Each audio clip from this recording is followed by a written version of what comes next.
주신 말씀 함께 보겠습니다. 마가복음 12장 29절로 31절의 말씀을 같이 함께 볼 텐데요. 여러분들 주보나 아니면 앞에 있는 화면을 보시고 다 함께 한 목소리로 읽겠습니다. 시작. 예수께서 대답하시되 첫째는 이것이니 이스라엘아 들으라. 주 곧 우리 하나님은 유일한 주시라. 내 마음을 다하고 목숨을 다하고 뜻을 다하고 힘을 다하여 주 너의 하나님을 사랑하라 하신 것이요. 둘째는 이것이니 내 이웃을 내 자신과 같이 사랑하라 하신 것이라. 이보다 더 큰 계명이 없느니라. 아멘. 지난 시간에는요 저희가 마가복음 12장 앞부분을 살펴보면서요 소유자, 청지기 이런 질문을 가지고 포도원 농부의 비유와 세금 논쟁을 살펴봤습니다. 화면을 보시면 하나면 정리를 해놨는데요. 포도원 주인의 이야기와 그리고 세금 논쟁 이 두 이야기가 한 가지를 다 가리키고 있다라고 이야기를 했습니다. 그건 바로 우리의 삶의 진짜 주인이 누구인가 라고 하는 질문을 던지고 있는 거죠. 그리고 우리는 이 질문을 가지고 말씀을 살펴보고 모퉁이 돌 대신 예수님이 우리 인생의 주인이 되신다라고 하는 그 말씀을 함께 나누었습니다. 그리고 오늘은요 산자의 하나님, 사랑의 하나님이라는 제목으로 마가복음 12장 18절부터 34절까지의 말씀을 같이 좀 나눠보려고 합니다. 말씀을 시작하기에 앞서서 짧은 이야기 하나를 좀 들려드릴게요. 가상의 이야기입니다. 진짜는 아니에요. 한 중년 부부가 있었습니다. 남편이 되게 무뚝뚝했대요. 그리고 그런 남편에게 항상 섭섭함을 느껴왔던 아내가 어느 날 남편에게 편지를 썼습니다. 그동안 살아오면서 느꼈던 서운함과 그리고 남편을 향한 애틋한 마음을 담아서 눈물을 흘리면서 메모를 써서 식탁 위에다가 남편이 보라고 탁 올려놨어요. 보여주세요. 왼쪽에 있는 걸 보면은요. 당신 요즘 나한테 너무 무심한 것 같아. 내가 얼마나 당신을 사랑하는데 앞으로는 나에게 더 다정하게 대해주면 좋겠어. 그러면서 막 눈물 자국도 있어요. 참 애처롭고 안쓰러운. 그리고 아내는 이 편지를 쓰고 어떤 걸 기대했냐면 남편이 이 편지를 보고 내 마음을 알아주었으면 하는 바람을 갖고 있었는데 남편의 답장은 다음 날 이렇게 되어 있는데요. 여보 무심한 거 같아가 아니라 같아야. 좋겠어가 아니라 좋겠어. 그리고 그때 한 줄 맞춤법 다시 공부하자. 가상의 이야기이긴 하지만 저를 보는 것 같은 저는 항상 이 마음속에 빨간 펜을 딱 들고 있거든요. 그래서 뭔가 틀린 게 있으면 항상 그걸 먼저 좀 찾는 사람이에요. 그래서 이 성향이 좀 잘 맞았던 게 제가 학교에 있으면서 맡았던 업무 중에 하나가 공문을 검수하는 거거든요. 그러니까 안에서 바깥으로 발송되는 공문을 검수하는데 매 눈으로 여기에 3칸이 떨어져야 되는데 2칸밖에 안 떨어졌다. 이런 것들을 찾아내고 그런 것들을 수정하는 그런 업무를 했는데 기가 막히게 잘했습니다. 제 입으로 얘기 민망하지만 잘했어요. 뛰어나게. 아무도 못 따라오게. 철저하게 지적질을 하면서 남이 해놓은 거, 잘 못하는 거 다 찾아내서 이건 잘못됐어, 이건 잘됐어 막 지적을 하는 게 저의 역할이었는데 저도 이걸 보면서 제일 먼저 눈에 띄었던 게 맞춤법 틀린 거였거든요. 그리고 저는 좀 마음에 쓰였던 게 당신을과 사랑하는데 중간에 썼다 지운 거. 저 자리에 뭐가 있을까가 굉장히 궁금했던 사람 중에 하나이고요. 그리고 눈물 자국이 좀 너무 인위적인 것 같다라는 생각까지 좀 했었던 참 눈치 없는 사람 중에 한 명입니다. 이 남편은요 물론 가상의 인물이긴 하지만 맞춤법을 잘 알고 문법을 잘 알지는 모르지만 그 아내의 편지에 담겨진 눈물과 사랑 그 진짜 본질을 놓쳐버린 사람인 것 같다는 생각이 들었습니다. 오늘 우리가 함께 읽은 본문에 나와 있는 예수님께 와서 처음 질문을 한 사두개인이라고 하는 사람들이 이 남편 같은 사람들이었어요. 정말 중요한 본질을 놓치고요. 오히려 써진 형식이나 그런 것들에 더 매달렸던 사람들입니다. 18절 말씀을 같이 좀 볼게요. 부활이 없다는 사두개인들이 예수께 물어 이르되 라고 이야기합니다. 사두개인들은요 제사장 집안이에요. 대제사장의 가문이에요. 이 사람들은 귀족 집안이고요. 많이 배운 사람들입니다. 근데 이 사람들이 없다고 주장하는 것들이 있었어요. 천사도 없다, 영혼도 없다, 내세도 없다, 부활도 없다. 성경 중에서는 모세 오경만 믿는다 라는 게 이 사람들이었어요. 근데 이 사람들이 예수님에게 와서 물어보는 질문이 있었어요. 형제가 7명이 있는데 첫째가 한 여자와 결혼을 했습니다. 그런데 자녀가 없이 첫째가 죽었어요. 자, 그러면 이스라엘에는 어떤 법이 있냐면 밑에 보시는 것처럼 계대 결혼법이라고 해서 남편이 후손이 없이 사망했을 때 그 아내를 동생이 결혼을 해서 대를 잇도록 하는 법이 있었어요. 그런데 첫째 남편이 죽고 둘째와 결혼을 했습니다. 그런데 둘째와도 아이가 없이 죽었습니다. 셋째가 죽고 넷째가 죽고 다섯째가 죽고 여섯째가 죽고 일곱째까지 죽고 마지막에 이 여인도 죽었습니다. 그러면 사두개인들이 던지는 질문이에요. 이 사람들이 부활하면 이 여인은 누구의 아내입니까? 를 질문하는 거예요. 그런데 우리는 여기서 제일 처음을 봐야 돼요. 12장 18절 말씀. 사두개인들은 어떤 사람들이에요? 부활이 없다라고 주장하는 사람들이에요. 그러면 이 사람들이 예수님 만약에 부활하면 이 사람이 누구의 아내가 되겠습니까? 라고 하는 질문은 부활에 대해서 전혀 궁금하지 않고 오히려 이 질문을 통해서 부활을 부정하려고 하는 의도를 가지고 던지는 질문이에요. 말이 좀 어려운데요. 이 사람은 애초에 부활이 없다고 믿기 때문에 부활 이후에 이 여자가 누구의 아내가 되는지 이런 거는 관심 하나도 없어요. 이 사람들은 하나님이 주신 이 율법, 계대 결혼법이라고 하는 걸 통해서 부활했을 때 이 여인이 누구의 부인이 될지 알 수 없다는 답을 듣기 위해서 이야기하는 거고요. 그럼으로써 하나님의 율법이 잘못될 리가 없으니 부활이 없다는 결론을 내리고 싶은 거예요. 이 생각을 머릿속에 넣어놓고 예수님에게 의도한 질문을 던진 겁니다. 그런데요, 이 사람들의 질문은요, 처음부터 잘못됐어요. 하나를 좀 넘겨봐 주세요. 이 사람들의 질문은요, 사람을 그냥 수단으로 봤어요. 한 여인을요, 한 집안에 대를 잇는 도구로만 봤어요. 그리고요, 이 사람들은요, 그러면서 이 사람들이 던진 질문은 결국에 이 집안의 재산이 누구에게 속할 거냐라고 하는 질문을 던지는 거예요. 그런데요, 이 계대 결혼법에 담겨진 하나님의 마음과 진심은요, 이 사람들이 얘기하는 것과 완전히 반대에 있어요. 그 당시에 이스라엘의 한 여인이 남편과 결혼을 했는데 자녀가 없이 남편이 죽잖아요. 그러면 이 여인은 자연적으로 이혼한 몸이 됩니다. 그러면 그 당시 사회에서 이혼한 여인은 경제권이 없고 살아갈 수 있는 능력이 없어요. 그래서 하나님이 이 계대 결혼법을 만드신 이유는 이 한 여인으로 하여금 살아갈 수 있도록 하기 위한 방법으로 만들어 주신 거예요. 그리고 이게 무조건이 아니라 선택할 수 있도록 하셨습니다. 원래 자기 아버지의 집으로 돌아가든지 혹은 그 남편의 형제와 결혼을 해서 그 집에서 계속해서 살도록 할 것인지, 그 안에 담겨진 하나님의 마음은요, 한 사람이라도 삶의 어려움과 고난을 겪지 않도록 배려하는 게 하나님의 마음이었어요. 그런데 사두개인들은 무슨 이야기를 하냐? 이 사람이 누구의 소유입니까? 결국에 이 사람들의 재산은 누구한테 속한 겁니까? 라는 이야기를 던지고 있는 겁니다. 이 사람들의 질문 앞에 예수님은 24절에 이렇게 이야기하세요.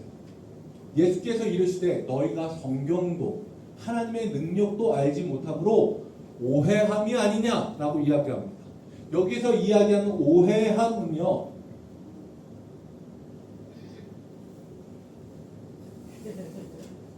읽을 줄 알아요. 네. 플라노운이라고 하는 단어예요. 이 뜻은요, 길을 잃다 헤매다 미혹하다. 너희가 하나님에 대해서 알지 못하기 때문에 너희가 지금 길을 잃고 있구나 라고 이야기하는 거예요.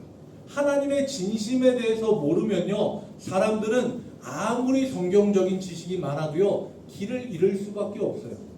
오히려 자기가 가지고 있는 그 지식을 가지고 처음에 나왔던 남편처럼 빨간 펜을 들고 다른 사람들의 삶을 보면서 넌 이건 잘못됐어, 넌 이건 잘됐어 라고 지적하는 사람이 될 뿐이죠. 진짜 하나님의 마음을 모르면요, 엉뚱한 길로 가게 되어 있어요. 그리고 예수님은 이어서 이야기하세요. 부활할 때는 장가도 아니가고 시집도 아니가고 하늘에 있는 천사들과 같으니라 라고 이야기합니다. 이 이야기는요, 우리가 부활하게 되면 어떤 뭐 남성이나 여성이나 성이 없어진다 이런 이야기가 아니라요, 이때가 되면은요, 우리가 누군가에게 속한 사람, 그러니까 사두개인들이 이야기한 것처럼 한 여인이 누구의 부인인가를 따져 묻는 관계가 아니라 하나님 앞에 서 있는 한 사람, 독립적인 한 사람, 하나님이 사랑하는 한 사람으로 서게 된다라는 이야기입니다. 우리는요, 부활하게 되면은요, 누구의 남편, 누구의 아내, 누구의 자녀가 아니에요. 물론 다 알아보겠죠. 저희 할아버지, 아버지, 뭐 삼촌, 뭐 어르신 다 알아보겠죠. 그렇지만 우리는 그거에 얽매인 사람이 아니라 하나님께만 속한 사람으로서 하나님과 관계를 맺고 하나님 안에서 기뻐하는 사람들이 될 것입니다. 예수님이 이야기하신 부활은 이거예요. 장가도 안 가고 시집도 안 가고 하늘에 있는 천사와 같은 참 존귀한 존재가 될 것이다 라고 이야기합니다. 그리고 나서 예수님은요, 저는 예수님에게 참 감탄할 수밖에 없는 게, 예수님은 상대방이 누군지를 알고 그 사람들에 대한 맞춤의 답변을 딱 하세요.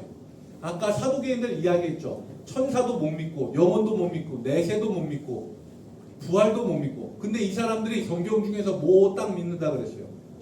모세오경, 창세, 출애굽기, 레위기, 민수기, 신명기, 이 5 성경 중에서 예수님이 말씀을 딱 골라서 그들에게 이야기를 하세요. 26절, 27절인데요. 가시나무 떨기에 관한 글에, 이건 뭐냐면 출애굽기에 나오는 이야기예요. 그러니까 너희가 인정하는 그 성경에서 나온 구절이야. 너희가 한번 답변해봐. 하나님이 모세에게 이르시되 나는 아브라함의 하나님이요 이삭의 하나님이요 야곱의 하나님이로라 하신 말씀을 읽어보지 못하였느냐라고 이야기합니다.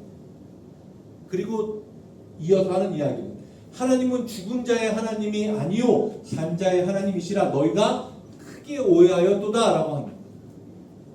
모세가 하나님 앞에 부름을 받을 때 모세가 하나님께 질문을 던지죠. 하나님, 당신이 누구십니까? 내가 백성들에게 가서 하나님을 뭐라고 할까요? 그러니까 하나님이 이야기하시죠. 나는 나야. 나는 스스로 있는 자니라. 알겠는데요. 근데 백성들에게 얘기를 해야 될 거 아니에요. 뭐라고 할까요? 나는 아브라함의 하나님, 이삭의 하나님, 야곱의 하나님이다 라고 이야기하세요. 그런데 사두개인들이 믿는 대로 하자면 부활도 없고 영혼도 없다라고 한다면, 아브라함, 이삭, 야곱은 모세 시대 때 이미 옛날에 죽어서 백골이 된 사람들이에요. 그러면 하나님이 얘기하셨었어야죠. 나는 아브라함의 하나님이었었고 이삭의 하나님이었고 야곱의 하나님이었다. 과거형으로 이야기했는데 현재형으로 이야기했다라고 하는 것은 이 사람들의 영혼이 모세와 얘기하고 있는 지금 순간까지도 살아있고요. 하나님은 그 살아있는 사람들의 하나님이다 라고 하는 이야기입니다. 그리고 여기에서 선언하는 거죠. 죽은 자의 하나님이 아니요 산 자의 하나님이시라 라고 말합니다. 저는요 이 말이요 다른 어떤 때보다 오늘 이 자리에서 선포하는 이 말씀이 더 크게 다가옵니다. 왜냐하면요, 아시는 분은 아시겠지만 지금 지역교회에서 주간 장례를 한 번 치르고 있는데, 지금 조문 장례까지 한 번 더 있거든요. 그래서 장례를 두 장례를 같이 진행을 하고 있어요. 그런데요, 제가 그 가운데 장례식장에 가서 선포하는 건 그거예요. 이분들이 여기에서 죽고 끝났으면, 삶이 여기서 끝났으면 그것이 끝이라고 이야기하겠지만 여기에서 끝이 아니라 우리는 반드시 소망이 있습니다. 왜? 하나님이 이 사람들을 사랑하고 이 사람들과 관계를 맺으신다라고 하는 것. 죽은 자의 하나님이 아니라 산 자의 하나님이라라고 이야기하시는 것은 하나님이 이 사람들을 사랑하고 관계를 맺으시면 이 사람들은 죽을래야 죽을 수 없는 사람들이 되는 거예요.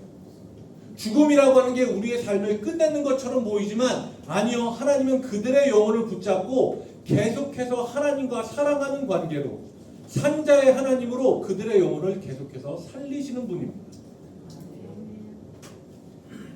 예수님이 이 이야기를 하세요. 너희가 크게 오해했어. 너희가 길에서 크게 많이 잘못 벗어나서 하나님은 산 사람들의 하나님이야 라고 이야기하는 겁니다. 죽음이라고 하는 절망 속에서도요, 하나님은 절대 우리를 포기하시지 않는다는 절대적인 사랑의 선언이 바로 이 말씀입니다. 이 이야기를 들은 사두개인들은 어떤 반응을 보였을까요? 여러분과 같은 반응입니다. 아무 말도 안 했어요. 왜? 할 말이 없습니다. 본인들이 믿는 모세오경의 출애굽기에 떡하니 나와 있는 말씀을 가지고 예수님이 그들에게 답변하셨어요. 그들이 할 수 있는 이야기는 아무것도 없었어요. 그런데 옆에서 이 모습을 잘 지켜보고 있던 서기관 한 사람이 나와서 예수님에게 말을 건넵니다. 아마 성경에서 유일할 거예요. 모든 종교 지도자들 가운데서 아마 복음서에 예수님에게 칭찬받고 예수님의 편에 섰었던 예수님의 생각과 가장 가까웠었던 유일한 사람이 여기 나오는 서기관입니다. 이 사람이 질문을 던져요. 모든 계명 중에 첫째가 무엇입니까? 라고 물어봅니다. 이스라엘 사람들이 지켜야 되는 율법 조항이 613개가 있었어요. 그 중에서요, 무언가를 해라 라고 하는 긍정의 명령은요 248개고요. 그리고 무언가를 하지 말라 라고 하는 부정의 명령은 365개였어요. 되게 잘 외우는 것 같죠? 뿌듯합니다. 잘 외우는 이유는 간단합니다. 248과 365를 외우면 돼요. 그리고 그 더하기만 잘하면 돼요. 여기서 약간의 어려움이 있는데 더하기 248 더하기 613개가 맞습니다. 그런데 그 많은 계명 중에 예수님은 지체하지 않고 딱 찍어서 이야기해 주세요. 그런데 1+1으로 얘기해 주세요. 이 사람은 첫째 되는 계명이 뭡니까? 라고 이야기하니까 예수님은 첫째는 이거고 둘째는 이거야 라고 묻지 않은 두 번째까지 이야기하세요. 29절과 30절 말씀입니다. 같이 한 목소리로 읽겠습니다. 시작! 예수께서 대답하시되 첫째는 이것이니 이스라엘아 들으라. 주 곧 우리 하나님은 유일한 주시라. 내 마음을 다하고 목숨을 다하고 뜻을 다하고 힘을 다하여 주 너의 하나님을 사랑하라 하신 것으로. 아멘. 여기에서 이야기하는 겁니다. 내 마음, 목숨, 뜻, 힘, 이거는 네 가지 각각 다른 것을 이야기하는 게 아니고요. 이 네 가지가 전부 뭉뚱그려져서 딱 두 글자로 표현이 돼요. 전부. 마음과 목숨과 뜻과 힘 다 합치면 우리의 전부입니다. 우리의 전부를 가지고 하나님을 사랑하라. 이게 첫 번째 계명이에요. 그리고 두 번째 계명은요. 네, 마가복음 12장 31절 말씀인데요. 이 말씀은요, 레위기에 나와 있는 말씀과 똑같은 말씀이에요. 둘째는 이것이니 내 이웃을 내 자신과 같이 사랑하라 하신 것이라. 이보다 더 큰 계명이 없느니라 라고 이야기합니다. 여러분들 자녀가 있으신 분들, 자녀의 모습 속에서 내 모습이 보일 때도 있고 배우자의 모습이 보일 때도 있어요. 인정하시죠? 못하시나요? 배우자의 모습이 보면 꼴배기도 싫으신가요? 이놈 새끼 누구 닮아가지고 막. 제가 이야기하려고 하는 건 그 이야기를 하려는 게 아니라 우리가 누군가를 너무너무 사랑하잖아요. 그러면 그 사람과 닮은 모습을 다른 곳곳에서 발견할 수 있습니다. 저는 저의 아들을 사랑합니다. 아들이니까요. 근데 이 아들이 저랑 닮은 모습도 있겠지만 저의 아내와 닮은 모습도 있어요. 저는 그 모습을 보면 이건 누군 닮아서 이러지 않아요. 너무 리얼했다면 죄송합니다. 제 아내와 닮은 모습을 보면 신기하고 재밌고 웃음이 나요. 왜 동의하시는 표정이 별로? 네.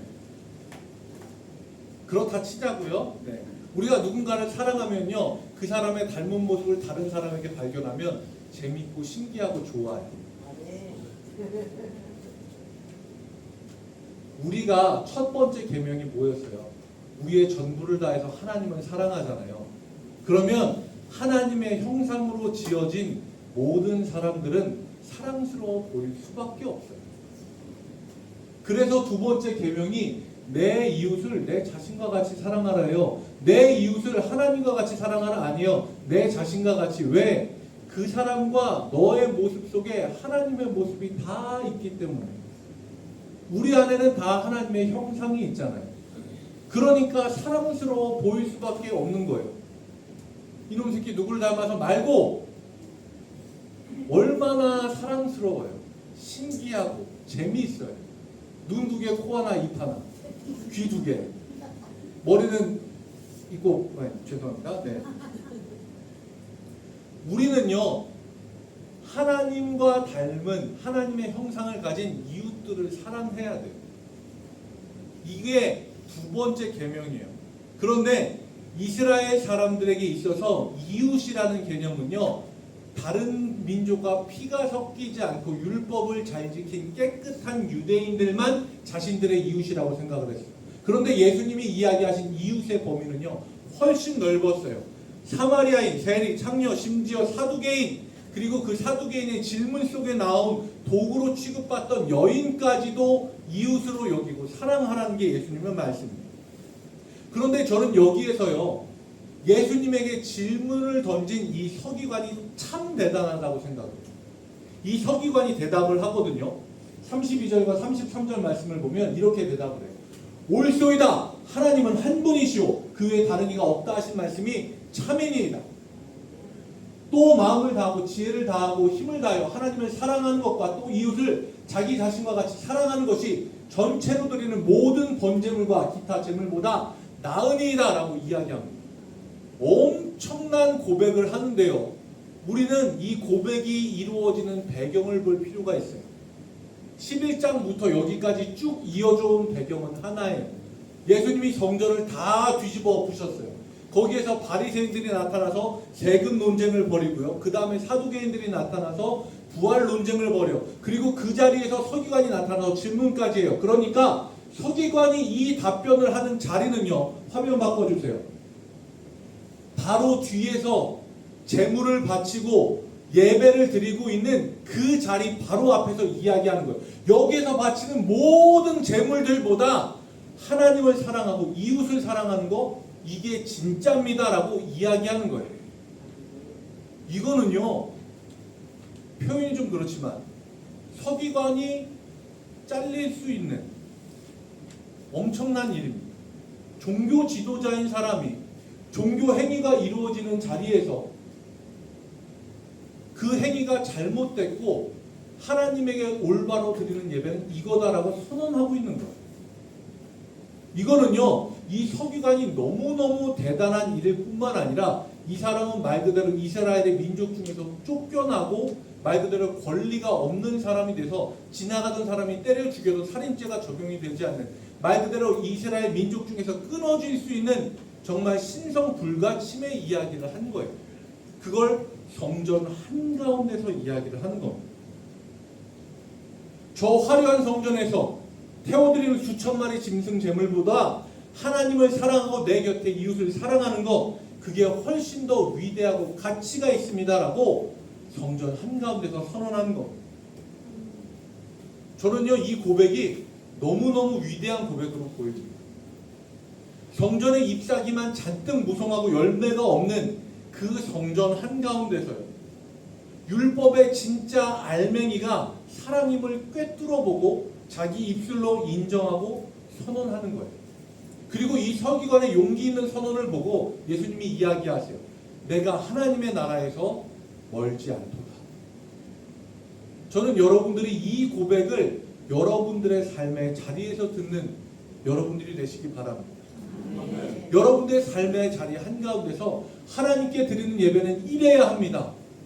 우리가 그냥 예배 자리에 나와서만 예배 드리는 거 아니요. 이것보다 우리가 삶에서 하나님을 사랑하고 이웃을 사랑하는 것, 그렇게 살아가는 것, 이것이 우리의 삶의 예배이고 이것이 정말 하나님이 기뻐하시는 예배입니다라고 삶의 한가운데서 선언하고요. 그런 여러분들을 보시고 하나님이 내가 하나님의 나라에서 멀지 않도다라고 이야기해 주시는 그 은혜를 누리는 장자 1교회 여러분들이 되시길 바랍니다. 아멘. 오늘 말씀을 좀 정리할게요. 우리는 말씀을 통해서 두 부류의 사람들을 봤어요. 넘겨봐 주세요. 사두개인들이에요. 이 사람들은 빨간 펜 선생님들이에요. 남들이 지적하고 잘못한 거 빨간 펜을 들고 이게 잘못됐고 요게 문제고 지적하는 사람들이에요. 그런데 서기관은요, 지적하는 것보다 그 안에 담겨진 알맹이가 무엇인지 알아볼 수 있는 사람이었어요. 사람들은요, 살아계신 산자의 하나님을 믿는다 이야기하지만 자기의 삶의 자리에서 이웃들을 대할 때, 그리고 나보다 못한 사람을 대할 때 그 사람의 진짜 모습이 나와요. 그 사람들을 대할 때에도 우리는 잊지 않아야 합니다. 우리가 제일 사랑하는 하나님, 그 하나님의 모습이 그들의 속에도 담겨 있다는 것 잊지 않으시기 바랍니다. 그렇지 않다면 우리의 예배는 입만 무성하고 열매 없는 무화과 나무 죽은 예배가 될 겁니다. 이야기 하나 들려드리고 말씀을 마치도록 할게요. 지금부터 80년 전인 1946년 인도 남부 벨로르 지역에 있는 의과대학 병원에서 있었던 일입니다. 젊은 의사인 폴 브랜드라고 하는 박사가 나병 환자들을 치유하고 있었습니다. 옛날 우리나라에서도 그랬지만 나병이라고 하는 것은 말 그대로 이제 신체 말단부터 썩어 들어가고 이제 마비가 돼서 떨어져 나가는 거잖아요. 그래서 저도 실제로 본 적은 없고 그림이나 동영상으로 봤지만 손이 없거나 코가 없거나 귀가 없거나 뭐 이렇게 신체 끝부분부터 막 이렇게 떨어져 나가는데 통증을 못 느껴요. 그냥 지나가다 발가락 이거 누구 거야? 근데 이 사람도 발가락이 없고 저 사람도 발가락이 없어. 근데 나 발가락이 없어라고 얘기하는 사람이 아무도 없어. 떨어져 나가는 것도 모르니까요.